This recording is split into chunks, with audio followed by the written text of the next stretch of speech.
तो यार वीडियो शुरू करने से पहले एक छोटी सी अनाउंसमेंट भी मैं करना चाहता हूँ। बहुत जल्द मैं अपने चैनल पे फ्रेश फीड फार्मूलेशंस लेके आऊँगा, जिसमें ब्रायलर की फीड फार्मूलेशंस शामिल होंगी, देसी जो गोल्डन मिश्री की फार्मिंग कर रहे हैं लोग उनकी फीड फार्मूलेशंस होंगी और लेयर की फीड फार्मूलेशंस होंगी। तो चैनल को सब्सक्राइब कर लीजिएगा और बेल आइकन को भी प्रेस कर लीजिएगा। ये फार्मूलेशंस आपका बहुत फ़ायदा करेंगी, आपको शायद और कहीं से ना मिल सकें।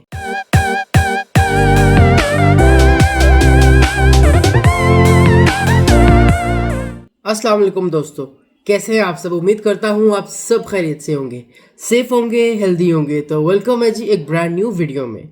तो यार जैसा कि आप लोगों को पता है कि मौसम बहुत तेज़ी से गर्मियों की तरफ शिफ्ट हो रहा है। जो टेम्परेचर है वो बहुत स्पीड से राइज हो रहा है। तो जिस तरह टेम्परेचर अपने आप को इंक्रीज़ कर रहा है, माहौल चेंज हो रहा है, तो पोल्ट्री शेड्स या पोल्ट्री फार्म के अंदर की जो मैनेजमेंट है वो भी ड्रास्टिकली चेंज हो रही है।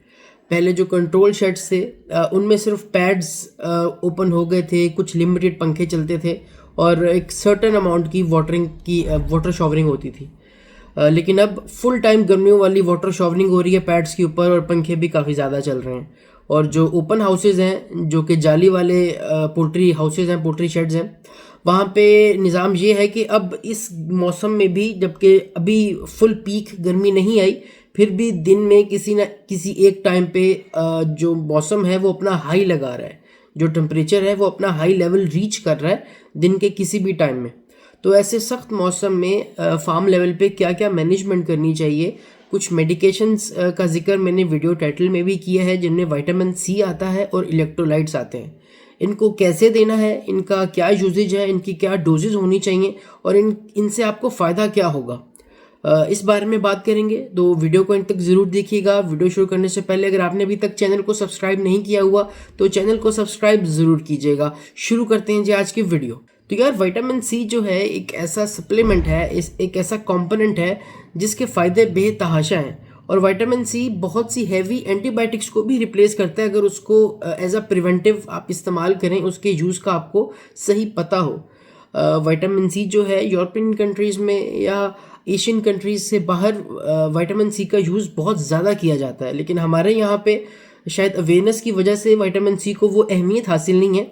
हम विटामिन सी को एज अ प्रिवेंटिव ज़्यादातर देते नहीं हैं, लेकिन जब हमारा परिंदा, हमारा जो फ्लॉक है वो थोड़ा सा ज़्यादा डेंजर की तरफ चला जाता है, ज़रा ज़्यादा डिजीज़ की तरफ चला जाता है, तब हम एंटीबायोटिक्स को, हैवी एंटीबायोटिक्स को देना हम प्रेफर करते हैं, बजाय इसके कि हम as a preventive vitamin C को अपनी रूटीन का हिस्सा बनाएं। यार विटामिन सी एक ऐसा सप्लीमेंट है जो कि एंटीपायरेटिक है, बुखार को दूर रखता है। विटामिन सी के यूज़ से आपका जो फ्लॉक है उसका जो बॉडी का हीट इंक्रीमेंट है वो काफ़ी हद तक काबू में रहता है। हीट इंक्रीमेंट क्या होता है, जब भी इंसानों की बात भी कर ली जाए, जब भी वो कुछ खाते हैं, कुछ भी खाते हैं, तो आपने अक्सर देखा होगा मुंह पे पसीने वगैरह आते हैं, बॉडी हीट जनरेट करती है, तो उस हीट को हीट इंक्रीमेंट कहते हैं। अब आप खुद सोचें, एक शेड है, वहाँ पे ऑलरेडी टेम्परेचर जो है वो 36-37 डिग्री के आसपास अगर पहुँचा हुआ है और उस हीट में परिंदा फीड खा के अपने जिस्म की गर्मी भी अब छोड़ना शुरू कर देता है, तो वो जो टेम्परेचर है वो कहाँ तक राइज कर जाएगा। तो इसको हीट इंक्रीमेंट इफेक्ट कहा जाता है। तो इस इफेक्ट को कम करने में विटामिन सी का बहुत बड़ा रोल है। विटामिन सी जिगर की गर्मी को कम करता है। जितने भी जिस्म के अंदर मेटाबॉलिज्म होते हैं वो लिवर में होते हैं, जिगर में होते हैं। तो जिगर metabolism, high rate of metabolism की वजह से गर्मी छोड़ता है और उस गर्मी को कंट्रोल करता है विटामिन सी। विटामिन सी से बॉडी की इम्यूनिटी बहुत हद तक बढ़ जाती है और फीड इनटेक भी बढ़ जाती है विटामिन सी से। तो विटामिन सी के बहुत ज़्यादा फ़ायदे हैं। अगर मैं एक अलग वीडियो विटामिन सी पे ही बनाना चाहूँ तो वो भी 6-7 मिनट की वीडियो बन जाएगी। तो इन शॉर्ट, विटामिन सी को अपनी डेली लाइफ का, डेली रूटीन का हिस्सा बनाएं। इसकी डोज की बात कर लेते हैं। मार्केट में 2 किस्म के विटामिन सी अवेलेबल हैं। एक तो है प्योर में 97 से 99% कंसंट्रेशन होती है विटामिन सी की। उसकी जो डोज है वो 1:4 से 1:5 आप दे सकते हैं। अगर आपके शेड में 1000 लीटर पानी का इस्तेमाल हो रहा है तो आप उसमें 200 से 250 ग्राम विटामिन सी डाल सकते हैं अगर वो प्योर है। और अगर विटामिन सी जो है वो सिंथेटिक है और किसी और ड्रग के साथ कॉम्पोजिशन में है, जैसे कि एस्पिरिन है या कोई और एंटीपायरेटिक है या पेन किलर है, उसके साथ कॉम्बिनेशन में है, तो उसकी जो डोज है वो 1:1 भी हो सकती है और 1:2 भी हो सकती है। ठीक है, यानी 1000 लीटर में आपको 1 kg भी डालना पड़ सकता है, या आपको 1:2 का मतलब आधा भी डालना पड़ सकता है, ½ kg भी डालना पड़ सकता है। ये डिपेंड करता है उसकी डोज, उसकी जो कंसंट्रेशन है वो कितनी है। तो ये 2 किस्म की विटामिन सी जो है मार्केट में आते हैं। उसके बाद जो दूसरा सप्लीमेंट है उनको इलेक्ट्रोलाइट कहा जाता है।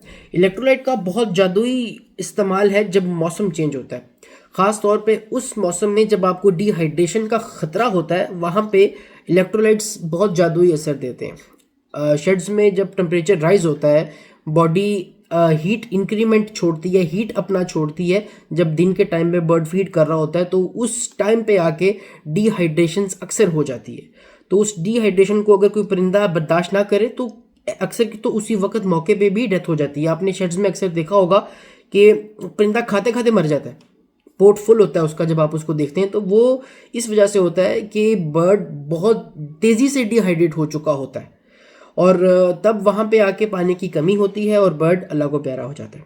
ठीक है, तो इस चीज़ से बचने के लिए भी इलेक्ट्रोलाइट का यूज़ होता है। इलेक्ट्रोलाइट इस मौसम में इस टाइम पे आके आपका बहुत ज़्यादा साथ देते हैं। इलेक्ट्रोलाइट में ऐसे कौन कौन से इलेक्ट्रोलाइट्स हैं जो कि मेजरली बहुत अच्छा रोल प्ले करते हैं। सबसे अच्छा इलेक्ट्रोलाइट कॉम्पोजिशन में सोडियम क्लोराइड यानी नमक का होना ज़रूरी है।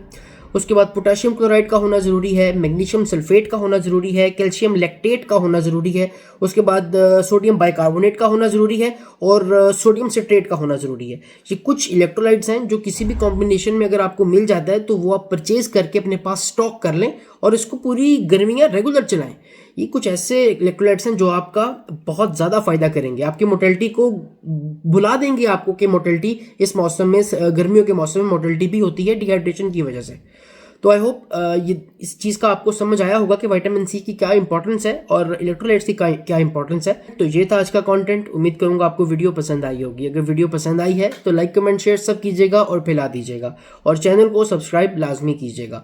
तो इंशाल्लाह मिलते हैं फिर नेक्स्ट वीडियो में नेक्स्ट कॉन्टेंट के साथ। तब तक अपना बहुत ख्याल रखिएगा, दुआ में याद रखिएगा। अल्लाह हाफिज़।